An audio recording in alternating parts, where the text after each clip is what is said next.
नमस्कार दोस्तों। जैसे कि आप लोगों को पता है कि छत्तीसगढ़ में भी करंट में अमीन पटवारी का भर्ती चल रहा है, ठीक है?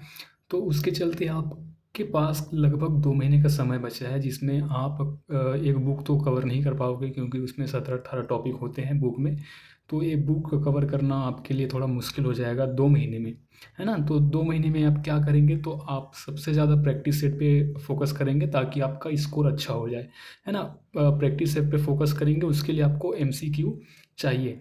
तो आपको ढूँढना ना पड़े, इस वजह से मैंने आपके लिए एक बेहतरीन क्लास एमसीक्यू का, जो कि चैप्टर वाइज़ आप लोगों के लिए मैं लगातार लाऊँगा। तो यदि आप लोग चाहते हैं कि इसी प्रकार से मतलब मुझे प्रैक्टिस सेट मिले रोज़ और मैं अपने प्रैक्टिस में और अपने मेहनत में 4 चाँद लगा दूँ, तो भाई तो ये क्लास आपके लिए होने वाला है। और आप यदि नए नए यूज़र हैं या फिर नए व्यूअर्स हैं, तो आप करेंगे सब्सक्राइब चैनल को, ताकि आपके पास हर नए-नए कंटेंट आपके पास पहले पहुंच जाए और अपने तैयारी में आप मजबूती दिखा पाएँ।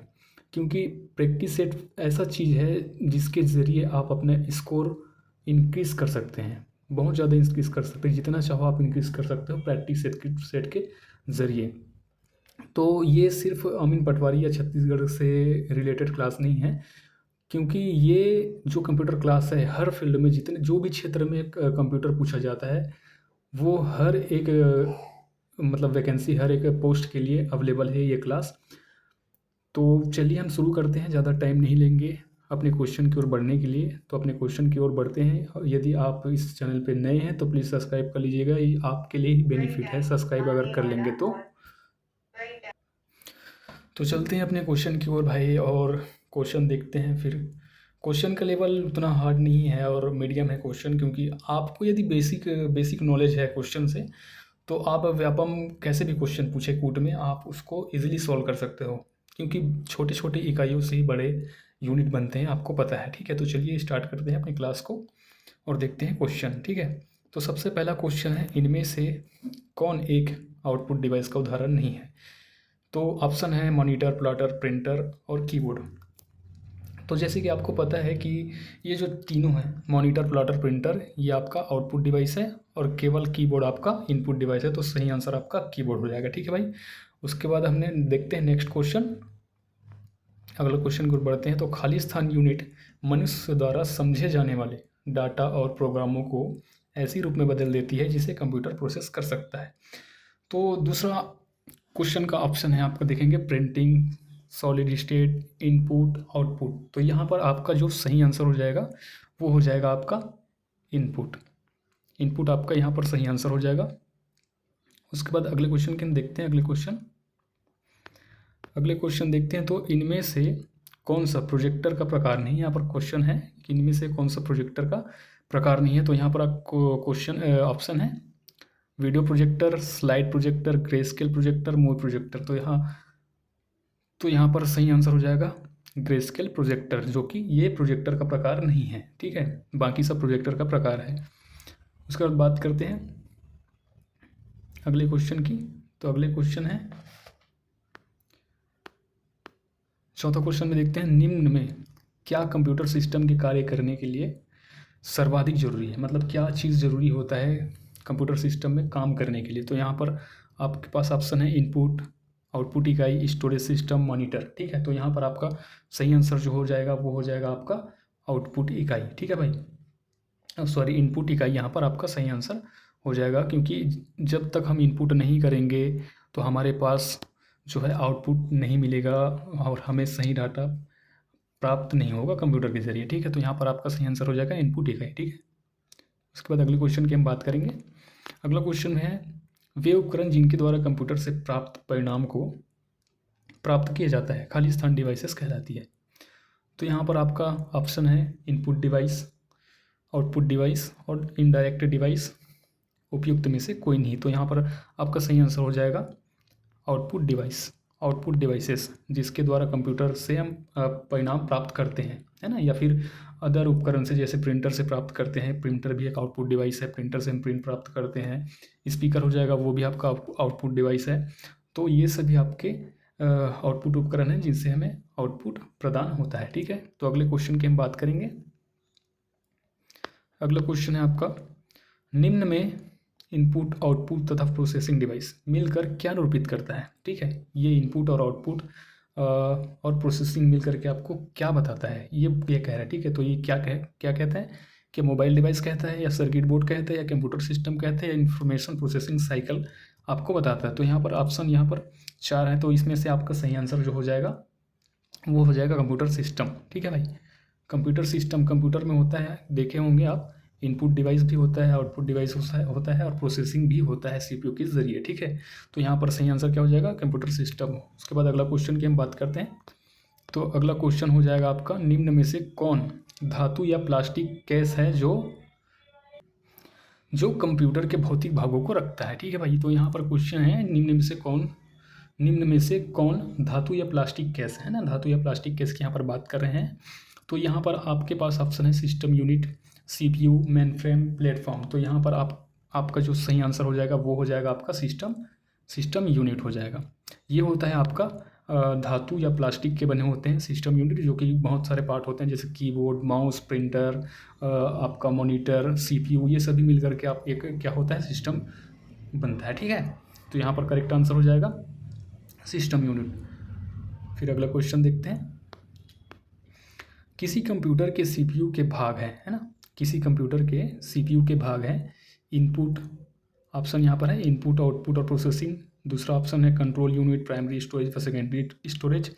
तीसरा ऑप्शन है control unit, arithmetic logic unit या प्राइमरी स्टोरेज। उसके बाद चौथा ऑप्शन है कंट्रोल यूनिट, प्राइमरी यूनिट। ये आपके पास ऑप्शन है, तो यहाँ पर आपका सही आंसर जो हो जाएगा वो हो जाएगा control unit, arithmetic logic unit और प्राइमरी स्टोरेज। ये होता है आपके सीपीयू के पार्ट होते हैं ना। उसके बाद हम बात करेंगे अगला क्वेश्चन की। अगला क्वेश्चन है आपका, सीपीयू का संक्षिप्त रूप क्या है। ठीक है, सीपीयू का जो है फुल फॉर्म पूछ रहे हैं यहाँ पर, तो सीपीयू का फुल फॉर्म आपको पता होगा क्या है, central processing unit. Central processing unit आपका देखने को मिलेगा सीपीयू का फुल फॉर्म। ठीक है भाई, फिर अगला क्वेश्चन देखते हैं। अगला क्वेश्चन देखेंगे, इनपुट का आउटपुट में रूपांतरण किया जाता है, किसके ज़रिए किया जाता है। ठीक है भाई, तो यहाँ पर क्वेश्चन है कि इनपुट का आउटपुट में रूपांतरण करने के लिए किस में करेंगे। यहाँ पर ऑप्शन दिए, पेरिफेरल द्वारा करेंगे, सीपीयू द्वारा करेंगे, रैम द्वारा करेंगे या मेमोरी द्वारा करेंगे। तो यहाँ पर जो है आपका आंसर हो जाएगा सीपीयू द्वारा। ठीक है भाई, जो आंसर हो जाएगा क्या हो जाएगा, सीपीयू द्वारा। यहाँ पर हम इनपुट का आउटपुट में रूपांतरण करते हैं। देख कैसे करते हैं, इनपुट हम करेंगे कीबोर्ड के माध्यम से, और जो हमारा सीपीयू है वो प्रोसेसिंग करेगा, फिर प्रोसेसिंग के माध्यम से वो आउटपुट में रूपांतरण करेगा, वहीं पर बदलेगा, फिर हमको मॉनिटर के जरिए आउटपुट प्रदान होगा। ठीक है, तो यहाँ से क्लियर हुआ आपको।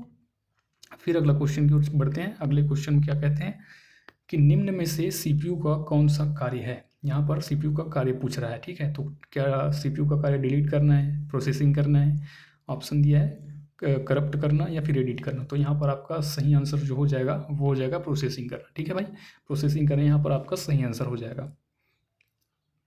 फिर अगला क्वेश्चन बढ़ते हैं। अगले क्वेश्चन में है, कंप्यूटर में प्रयोग होने वाली सीपीयू चिप खाली स्थान से बनी होती है। तो यहाँ पर कॉपर, आयरन, गोल्ड, सिलिकॉन यहाँ पर दिया हुआ है। तो जैसे कि आपको पता ही होगा, सिलिकॉन से वो बनता है कंप्यूटर में प्रयोग होने वाला सीपीयू चिप। ठीक है, सिलिकॉन का बना होता है। ठीक है भाई, तो आगे बढ़ने से पहले मैं आपको बता दूं, जितने भी नए व्यूवर हैं वो कृपया सब्सक्राइब कर ले, ताकि आपको जैसे मैं वीडियो अपलोड करूं आपके पास फट से आ जाए और अपने तैयारी में आप 4 चांद लगा दो। और रही बात भाई, तो मैं हर बार, मतलब जितने बार भी वीडियो मैं अपलोड करूँगा, हर बार अलग अलग चैप्टर से करूँगा और 20-20 टॉप क्वेश्चन यहाँ पर आपको देखने को मिलेगा। ठीक है भाई, तो चलते हैं अब अगले क्वेश्चन की ओर।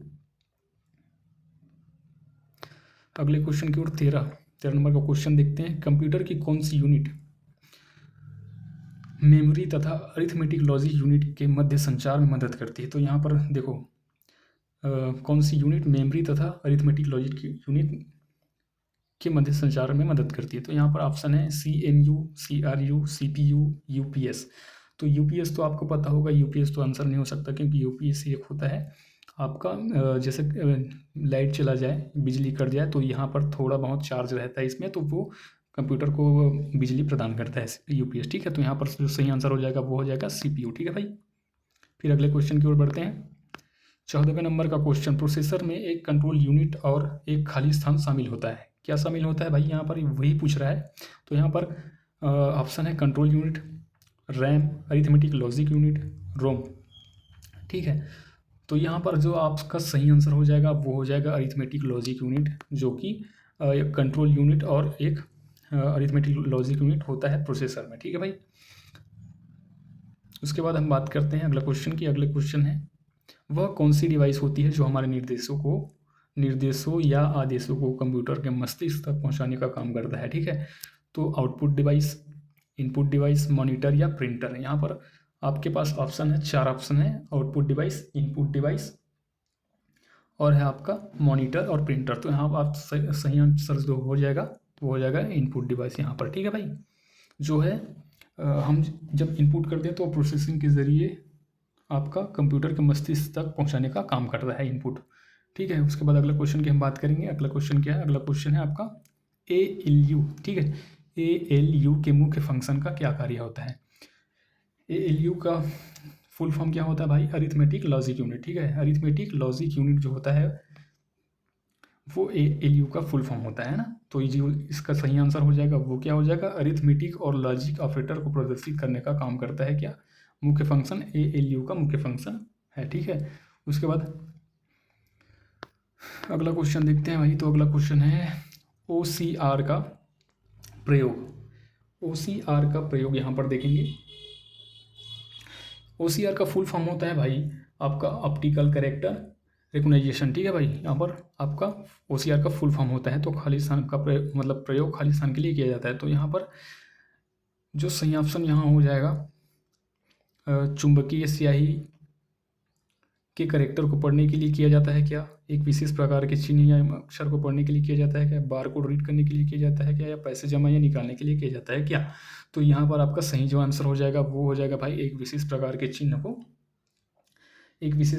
चिन्ह को यहाँ पर पढ़ने के लिए किया जाता है। ठीक है भाई, किसका प्रयोग किया जाता है, OCR का प्रयोग किया जाता है। ये हो जाएगा आपका सही आंसर ब। ठीक है, अगले क्वेश्चन की हम बात करेंगे। 18वें नंबर के क्वेश्चन की हम बात करेंगे। तो 18वें नंबर का क्वेश्चन है, निम्न में से कौन सा, यहाँ पर टाइपिंग एरर है तो वो हो जाएगा आपका डाटा स्थान को धारण करने। ठीक है, निम्न में से कौन डाटा स्थान को धारण करने का एक छोटा सेट है जो कंप्यूटर प्रोसेसर का एक हिस्सा है और निर्देश, स्टोरेज, एड्रेस या किसी भी प्रकार का डाटा रखता है। ठीक है भाई, तो यहाँ पर जो टाइपिंग एरर है तो उसको ध्यान नहीं देंगे। मैंने आपको बता दिया है शब्दों में कि यहाँ पर क्या लिखा है, डाटा स्थान को धारण। ठीक है, निम्न में से कौन सा डाटा स्थान को धारण करने का एक छोटा सेट है। तो यहाँ पर ऑप्शन है आपके पास, ऑप्शन क्या क्या है भाई, रजिस्टर, वैन, बस, एड्रेस। तो ये सभी आपका इंटरनेट में आ जाएगा, तो ये तो नहीं हो जाएगा आपका। ठीक है, जो सही आंसर हो जाएगा रजिस्टर है, जो क्या है एक स्टोरेज का काम करता है और फास्ट अच्छा काम करता है ये। ठीक है, कह सकते हैं। फिर अगला क्वेश्चन की ओर बढ़ते हैं। अगला जो क्वेश्चन है आपके पास, निम्न में से कौन CPU को डाटा उपयोग करने के लिए, ठीक है, CPU को डाटा उपयोग करने के लिए तीव्र मार्ग प्रदान करता है। तो यहाँ पर ऑप्शन है motherboard, register, circuit, micro processor. तो यहाँ पर जो है करेक्ट आंसर हो जाएगा वो हो जाएगा आपका रजिस्टर, जो कि मैंने अभी बताया पिछले क्वेश्चन में कि रजिस्टर वैसा ऐसा छोटा चिप है जो फास्ट काम करता है डाटा को संग्रहण करने के लिए। ठीक है, तो आंसर जो हो जाएगा रजिस्टर यहाँ पर हो जाएगा। फिर पढ़ते हैं अगले क्वेश्चन की ओर। अगले क्वेश्चन की ओर हम बढ़ते हैं। तो दो प्रकार के यहाँ पर क्वेश्चन है, दो प्रकार के आउटपुट डिवाइस कौन से हैं। तो यहाँ पर देखिएगा ऑप्शन है मॉनिटर और प्रिंटर, विंडोज़ 2000 और विंडोज़ NT, कीबोर्ड और माउस, और स्टोरेज डिस्क और फ्लॉपी डिस्क। तो यहाँ पर देखेंगे जो विंडोज़ है ये तो आपका हो जाएगा OS ऑपरेटिंग सिस्टम हो जाएगा। कीबोर्ड और माउस जो है आपका इनपुट डिवाइस है। और यहाँ पर स्टोरेज की बात करते हैं तो स्टोरेज वाला डिवाइस है ये। तो यहाँ पर आउटपुट डिवाइस की बात करें तो मॉनिटर और प्रिंटर, जैसे कि मैंने आपको पहले भी बता चुका है क्वेश्चन में कि मॉनिटर और प्रिंटर एक आउटपुट डिवाइस है। तो यहाँ पर आपका टॉप 20 क्वेश्चन जो है ख़त्म होता है। मैं हर बार आपके लिए ऐसे ही टॉप 20 क्वेश्चन MCQ क्वेश्चन आपके लिए बना के अपलोड करूँगा। तो आप प्लीज़ सब्सक्राइब कर लीजिएगा। बार बार कह रहा हूँ, ये आपके लिए फ़ायदेमंद है। चैनल को यदि सब्सक्राइब करते हैं तो सिर्फ यहाँ पर क्लासेस नहीं, आपको हर एक वो चीज़ प्रोवाइड होगा जो वैकेंसी से नोटिफिकेशन है या फिर आपकी स्टडी में हेल्प करने के लिए कोई भी चीज़ है, वो आपको यहाँ इस चैनल पे आपको मिलता ही रहेगा। ठीक है, तो अगले क्वेश्चन की हम बात करते हैं। तो अगला जो क्वेश्चन होने वाला है वो आपके लिए होमवर्क होने वाला है, और आप इसको कमेंट सेक्शन में आप अपना जवाब देना। ठीक है भाई, तो देखते हैं कौन क्या कैसा क्वेश्चन है। तो यहाँ पर क्वेश्चन है, डॉट मैट्रिक्स किस उपकरण का उदाहरण है। तो ये आपको कमेंट में इसका जवाब देना है। ठीक है भाई, कमेंट में इसका जवाब आप लोग देंगे। ठीक है, तो फिर ऐसे ही वीडियो आपको चाहिए तो आप कमेंट करना। और मैं तो बता दिया हूँ कि हर एक टॉपिक से आपको 20 क्वेश्चन आपको देखने को मिलेगा। ठीक, तो थैंक यू, मिलते हैं अगले एक वीडियो में। तब तक के लिए अपनी तैयारी में जान लगाने के लिए मेहनत करते रहिए।